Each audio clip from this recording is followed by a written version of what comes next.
Hey homeschoolers, I'm Melissa Webb, former full-time classroom teacher and homeschool mom turned full-time business CEO and encourager to homeschool families everywhere. I am determined and dedicated to helping you in this journey that you're on. Yes, I want to give you sound, educational, practical tips and advice, at the same time making sure that you're enjoying the family journey that you are on. So if you are looking for a place to be encouraged and inspired, you have found the perfect podcast. Homeschooling is a work of heart is truly the perfect place to start. So welcome. Let's jump in. Hey there, homeschoolers. Welcome back to another episode of the Homeschool is a Work of Heart podcast. I'm so glad you're here with me today. I want to talk about testing and tests in general. Doesn't that sound fun? Who doesn't love to talk about tests? Okay, most people. But I do think it's a really important topic, and so I'm so glad that you're here to tune in, because I think I have a lot to offer you. By the way, I want to thank another person for leaving a review for the podcast. I am looking for reviews. If you, at the end of today's podcast, are like, this is great stuff, I want to hear more about it, and I bet other homeschooling parents would love it too, would you consider at least giving me the rating? 5 stars is awesome, but also review. Reviews are so awesome. I got one from Marley VDM, and it says, her passion is contagious. Mrs. Webb is the ultimate source of positivity when it comes to homeschooling and teaching young writers. She's joyful, insightful, and provides amazing tools for parents and students alike. Her optimistic outlook as a teacher is often hard to find in education, and not only is it infectious, she makes it seem easy. Thank you so much. I love that review. Thank you, thank you, thank you. Okay, so I want to talk today about changing our mindsets around testing. I'm going to try and keep this optimistic and infectiously positive for you. I'm so curious, what kind of emotions pop up for you when you hear that word? I have a test for you to take. I know for a lot of us, it increases this feeling of stress, maybe like just hate. I hate tests. Maybe a sense of anxiousness or dread. Maybe, oh, great, here's another way for me to be judged. But I want to remind everybody before we delve into 3 very simple steps that are going to change your mindset around tests. I just want to remind everybody, feelings are created by the thoughts we create. Okay, I'm going to say that again. The feelings we feel are created by the thoughts we are thinking. We create the thoughts. Therefore, those feelings we have, those emotions we're experiencing, we brought those on. We want to say, no, I didn't. You know what brought that on? The test brought that on. Okay, but this is funny. Let's just say math test. That seems to be the one so many people dislike. Math test. Guess what? That actually means nothing. It's 2 words. The word math, it has 4 letters. And the word test, it also has 4 letters. It's what we think about math tests that have us creating the feelings. If we hear the words, which mean nothing by themselves, math test, what thought comes to mind? Oh, those are hard. Okay, that's your opinion. That's your thought that you created in your brain. Now, I'm not going to say that you're wrong, but I'm also not going to say that you're right. That's just your opinion about it. Some people, a math test, I love math tests. So math test is not the problem. Test is not the problem. It's our thoughts about the test.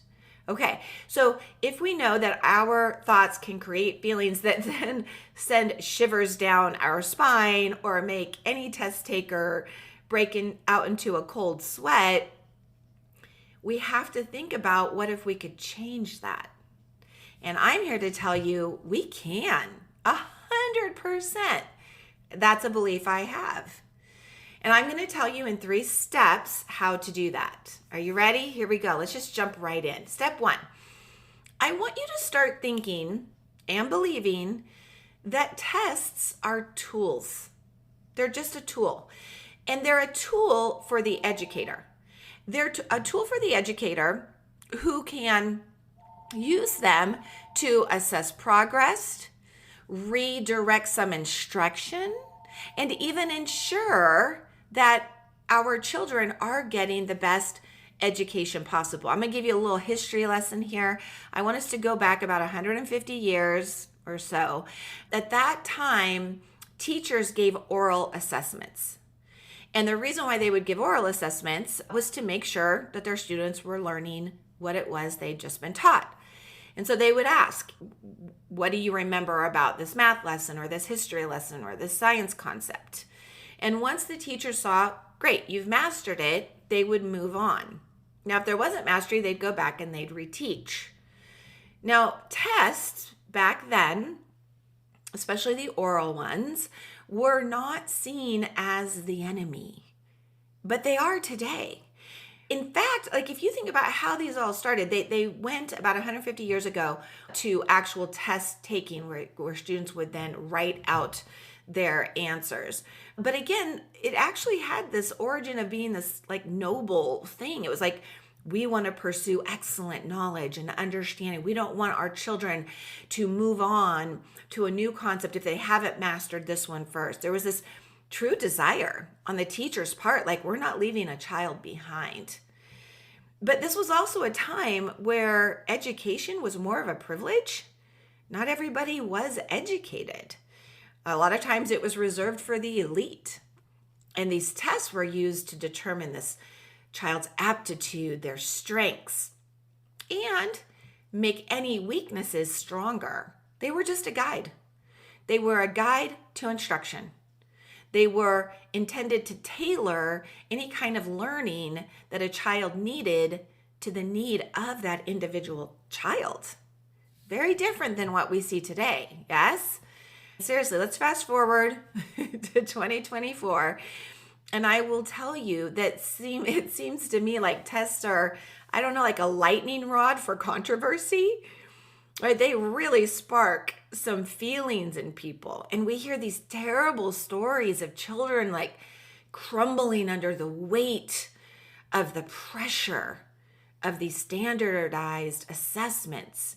And parents are super concerned about all the pressure that we're placing on these young people. But I'm going to tell you, it doesn't have to be that way. It really does not have to be that way. So step one is to start believing that a test is just a tool for the teacher. It's not a degrading instrument meant to reflect on what a child knows or doesn't know yet. It's not about the child, it's about the teacher. So I want you to start thinking that way. Test isn't for my kid. My child takes the test, but you don't even need to give your child a score. Did you know that? I am not a fan of grades. I'm just not a fan of grades. Maybe I'll do a whole podcast on why I don't like grades. All I like is a test that tells me, the teacher, this is what my child now knows. Great. We still don't understand this. Great. See that both of those result in great. That's what I needed to know, me, the teacher. Okay? All right. Step 2, using those results can make you a better teacher. That's the next thing I want you to believe.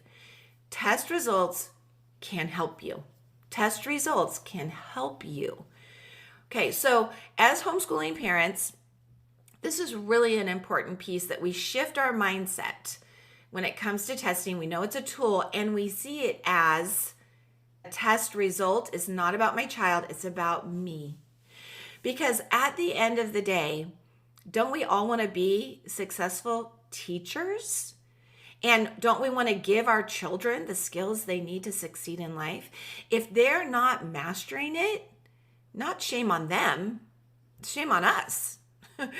Teaching is guiding our children along the path of learning and helping them reach their full potential. It's our job. And if they are not learning, why? Now, there could be a learning challenge. They're experiencing dyslexia, dysgraphia, ADHD, autism. All of those things are worth exploring. If you're like, okay, I've taught it several times and my child's still not grasping this concept. Sometimes it's an age-related topic, but sometimes it's how you're teaching it. And yes, sometimes there are learning challenges. But no matter what, regardless of any of that, it's still our responsibility. Their learning falls into our laps when we choose to homeschool. It's a big responsibility. We must take this seriously. We must find ways that work. So maybe it's materials we need, maybe it's services, help from others, whatever. But that's our job to figure that out. And tests help us figure out what is necessary. Tests can help us enlist the help we need if we need it. And there is nothing wrong with that. In fact, I absolutely applaud the parents who come to me and they admit, I'm just terrible at writing or academic writing. This is not where it needs to be. I know that. Can you help me? That's a good teacher right there. You want to know what a good teacher looks like? Right there. I can't tell you, in all my years of classroom teaching and supporting homeschooling families as a facilitator, I always, and as a homeschool mom myself, I always enlisted the help of others. I'd get their ideas. If somebody did a really great project, I'd be like, oh, can I trade you something for that project? Or I love Teachers Pay Teachers. There's a lot of great things there. Going and getting what you need to be a better teacher is not a sign of weakness. It's actually a sign of strength because you're pulling in all the people, all the ideas, all the things you need to succeed. That's great. So tests are useful for helping us find those spots, right, where our children might be struggling, as well as where they excel. So that's great too. When we are armed with the knowledge that we need, we then have this opportunity to adapt what we're teaching, how we're teaching, and we can tailor all the things to meet our children's unique needs. That's important. Okay, so let's review. Step number 1, I really want you to believe that tests are helpful tools. I want you to believe that, right? They're not an instrument used to tear down a child. They're a helpful tool for you, the teacher. Step 2, I also want you to believe that tool, those test results, can help you be a better teacher, help where you're weak as a teacher so you can become a stronger teacher.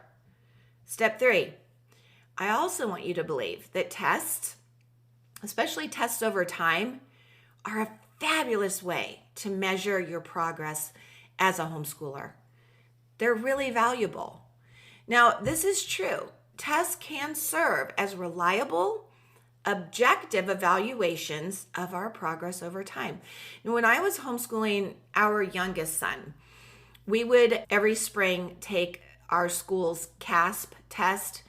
CASP is just an acronym for a test program in California, and they use what's called the SBAC, which is a computer adaptive test to test language arts and to test math. And I actually would really encourage my kiddos to get out there and take those tests and show up and do the best that they could. And I looked forward to getting the results in the mail. They'd be mailed out to us in July or August. Because even if we had a tough year, I always found it very rewarding to see year after year, we always had an upward movement in language arts and in math. Some years were a greater increase, some were just a couple points higher, but it proved to me that what I was doing was working. Even though in my head I'm like, we were like 2 chapters behind in our math textbook before he had to go take that test, but at the end of the day, I still had those results that were objective and proof that they were learning. My kids were learning. What I was doing was working. Now that's important as a homeschooling parent, because if you are like any caring parent, if you're homeschooling, you're worrying that, am I doing the best job I can do? Is what I'm doing good enough?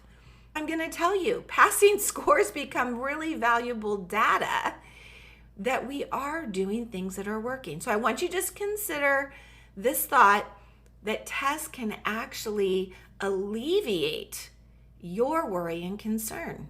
See, there's another thing that's good about them. When we have concrete data at our fingertips, we really can rest assured knowing we're on the right track, even when some days are so tough. And maybe you kept giving that math quiz or spelling quiz and you're like, when are we ever going to get this?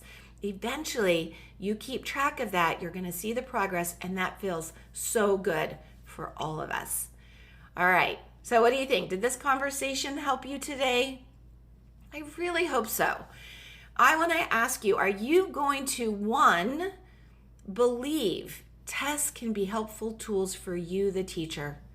They do not have to be something that makes your child feel like a failure. You don't even have to give your kids the scores. They're for you. They're not for your child. Two, will you also choose to believe, those test results, that's going to help me be a better teacher? Thank you, Melissa. That's exactly how I needed to change my thinking. They're going to help me be a better teacher, because that's what they're really about.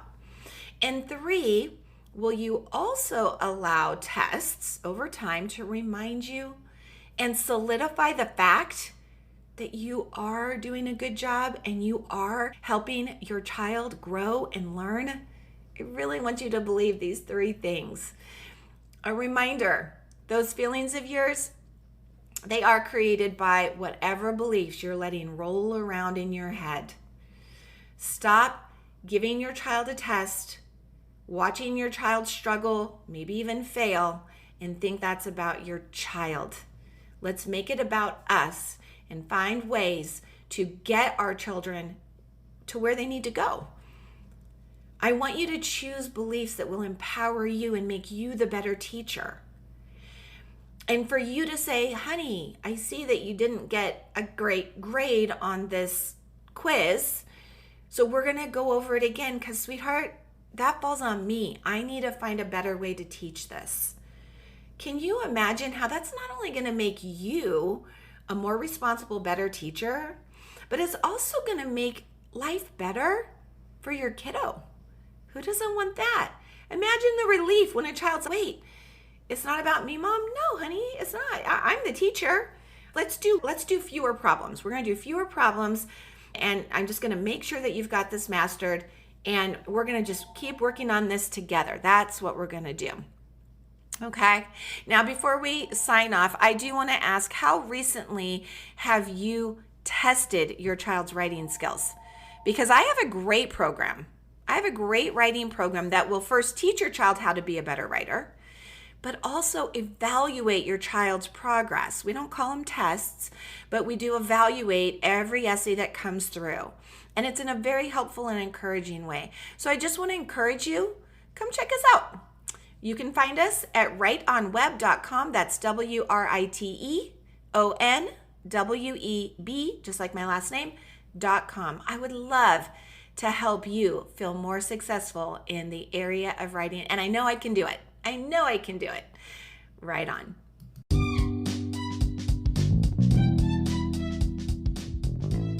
Well, thanks so much for tuning in and listening this week. Hey, if this was something that you found valuable, don't forget you want to subscribe or follow so that every time a new episode is dropped, you'll be the first to know. And hey, before you go, if you are looking to get some of this academic writing under your belt and outsourced so that it's one less thing, freeing you up to enjoy more time with your family, hey, you're going to want to head over to writeonweb.com to see what kinds of resources and materials I have available for you. I will look forward to seeing you there, and I will look forward to seeing you here in our next episode. Right on.